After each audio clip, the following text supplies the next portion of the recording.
Hello, this is your Wednesday lecture, but I'm posting it a little bit early because Wednesday's assignment is more complex and longer. And that will be true next week as well. So I'll try to post on Mondays. We don't have a grammar and craft assignment today. So if you find yourself wanting to already get started on organization, then hopefully this will guide you. We are beginning to build a really good understanding of how that essay works. And there will be an essay next week, untimed. So all of this is just me trying to guide you through the process for writing a really strong, textually rich analysis of Lord of the Flies in this case. So today you'll write a 2-paragraph essay, as it were. I'm going to ask you to generate multiple concepts to respond to a single question. And you've already done that a little bit with Sunday's creative analysis. Not to mention times you've done that in your life in general before this class. So here is the assignment. I'm asking, what is a scene in Lord of the Flies that illuminates the meaning of power in the whole work? Write 2 paragraphs. These are connected paragraphs. Don't write 2 different responses that could possibly work. 1 response, 2 connected paragraphs. Include textual evidence, which is quotes, and explore those to defend your claims. So I am going to try to answer this question, and you will, by considering 2 concepts and not just 1. And I really want to deepen my thinking about those concepts in this process. How am I going to do that? Concept 1 will be my first paragraph. Concept 2 will be my second paragraph. And I will start by brainstorming and planning. So already as you read this question, you might be thinking about scenes that you know are important. That's where it starts. I'm going to choose 2 to model for you today. And this is the scale I'm practicing. So this is an AP Literature strand, 3E. There's again 7. The 7th is writing centric. The first 6 are reading centric. 3 is all about structure. So 3E is explain a significant event in the book or a related series of events. And by explain, they want you to be able to understand and unpack the meaning of those events. So what they think this is, according to their curriculum, and this makes a lot of sense to me, is to take a scene and apply it to the other big ideas in the curriculum. But really, just the other big ideas in a book. As you explore the main idea, ask if the scene is resolving or developing conflict through these other lenses. There's 6: character, setting, structure, narration, word choice, and then figurative language. You're going to do this process pretty informally, I would imagine. I'm going to do it formally for you, but that's just to think out loud. If I were you, I would have a sheet of paper next to me. I'd find the scene in the book, and I'd jot down my thoughts about each of these things. How does it impact character? Which character? Is it telling me anything about setting? What? How does it impact the structure of the book? Does it? What is the narration of this scene? And then what is the language on the page? So you apply it through these things in a relatively recursive, which just means spiraling process, to uncover the deepest parts of your main idea. And then you'll find naturally some of these fall away. They're not interesting to you, or they're not as important to the scene. So that's what 3E means just in general, but we will do that process today because it is so similar to my question that I've asked. What is a scene that illuminates the meaning of power in the novel? By the way, the question is inspired by the 2005 FRQ for AP Literature on the exam that was, what is a casement in the book or a scene that illuminates the meaning of the work at large? So I have chosen this one for my first example, the killing of the mother sow. That's my choice. It seems like it's definitely about power. How can I explain what it means? Well, let me go through some of these big ideas and figure out where my thoughts are. I'm going to choose them, I'm going to eliminate some, and then in the end, they will inspire my concepts. So there's lots of text on these pages. I'm seeking my concepts. As I think about Jack and his hunters killing the mother sow, I start by applying it to setting. Where are we in the book? Well, they're hunting, and they come across this den of pigs. And a little apart from the rest, suckling her babies is the largest sow of the lot, the biggest one. and the only female on the island so far. So that's the setting. Small details help me already understand why this is such a big scene. Character. Thinking of Jack. There are so many pigs to choose from. Why does he pick the mother sow? And when I do this work, I start to realize already, there's something in this that's interesting, because if he kills the mother, then he effectively kills the babies too. So he's not even thinking long-term enough in the world of sustenance. Will he and his hunters have enough food? He's just thinking about the kill. Character, it's really troubling in its impact on Jack. Narration. When I look at the narration, when I look at the narrator, I notice something. The narrator is really objective, dispassionate, but the scene is very passionate. And what happens is a brutalizing scene.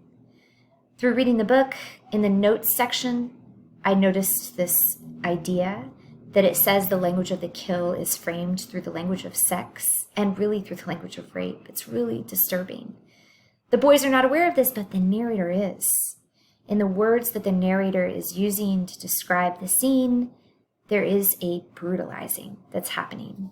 And I see that when I dive into the language. So the initiation for these 12-year-old boys into the world of sex, according to the notes, is violent and it's terrorizing. Jack was on top of the sow, stabbing downward with this knife. And then Roger's the one who actually kills the sow. There's terrified squealing, becomes a high-pitched scream. So the word bloodlust, which is used here in the book on page 135, it means that. It means both the kill and the lust for the kill. And it's hard to dissociate those things from sexual conquest. See 201 in the book, the notes, if you're interested in that argument. I become interested in that argument. And then in the comparisons, the figurative language, the butterflies are dancing as all of this is happening. So there's a real paradox of those images, or an ironic lightness. So where does this leave me? The main idea I'm finding as I explore this scene is that Jack discovers the power that he has, and it both delights him and destroys others. The boys are going to seek the feeling again. They're going to follow Jack, their leader. The feeling of absolute delight and joy, but it's joy in cruelty, in destruction. So there's my two concepts. They look like this. The scene reveals that power is about destruction and fulfillment. And a coda. I'm always thinking about where could this argument go next, but I won't get into that. So my paragraph 1 claim is Jack's power comes only with the destruction of another creature. In order to feel this power, he must destroy some other living thing. That is dangerous. And then my second claim, paragraph 2, power in this scene is about delight. Jack is fulfilled here. He is filled full with a terrible joy. Until this moment, that fulfillment has only been hypothetical, a wish. But now it's realized in the worst possible way. And then the coda, pig's head for the beast. That's the impact of this scene, but I won't get into that. So here's what I wrote. And I'm not going to read it for you. Instead, I'm going to allow you, if you'd like, to pause your screen and see my argument played out. This is my first paragraph about that claim that the meaning of power here is really about destruction. So pause your screen and read my model. The slides are also available. Okay, and then here is my second paragraph. So again, pause your screen to read my model claim and my model paragraph around that claim. Power is about delight. All right.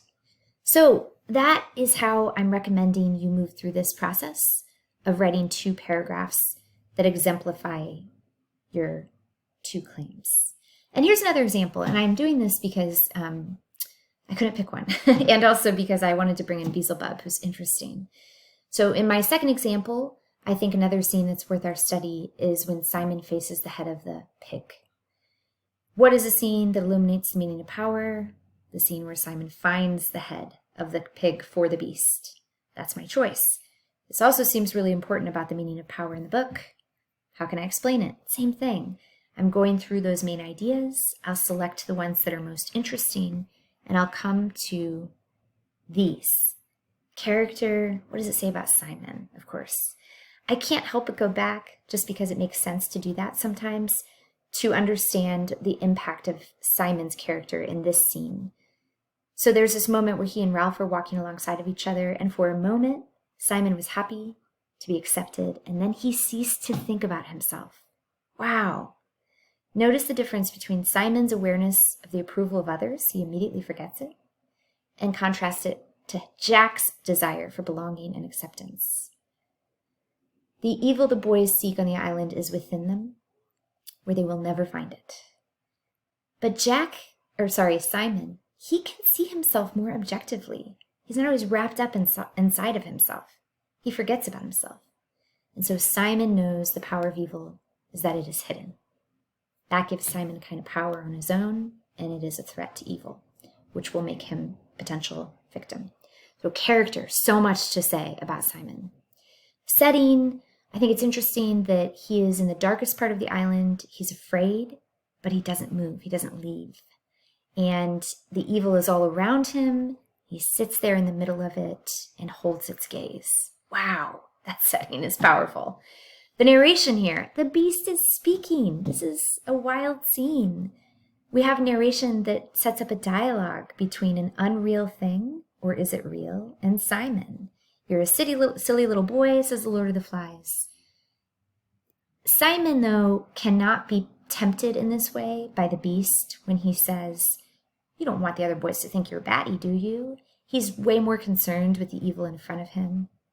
And so the Lord of the Flies sees that he's a real threat, and he says, I'm warning you, if you don't stop, I'm going to get angry. So all of this, the narration, it's fascinating, and it is an allusion to Beelzebub, which I'll get into in a second. All of it, though, for me, spills into this main idea that Simon holds the power of knowledge. He can see things and know things, but it's insufficient. Readers find out there's no beast on the island through Simon, so that's a resolution, but the power of evil is within the boys, and it is gaining strength. So this scene really develops the character of Simon, and it shows us how powerful evil is on the island. And so that gets me to my concepts. The scene reveals power is about knowledge and evil, which is alive, and Coda Jack is a puppet of the beast. But paragraph 1 claim here would be Simon knows the destructive power of evil is that it is hidden, which gives Simon a kind of power on his own, power of knowledge, of wisdom. And then paragraph 2 claim, it doesn't matter though, or it does matter, but there's a fight. Evil is a living, breathing thing on the island, moves, claims, and has dominion. All right, so 2 models for you. Hopefully that makes the process a little bit easier, or at least more understandable. Let me know if you have questions. I am going to separately post a small video called Beelzebub and Paradise Lost, because there's so much going on in this scene that is related directly to John Milton, and I just want you to have that information. I think it's really fascinating, rich stuff, and could even inspire some writing of your own as you try to unpack the scene that you choose. But it's separate because it was separate. It's an optional reading, so check that out as well for a Wednesday lecture. All right, good luck.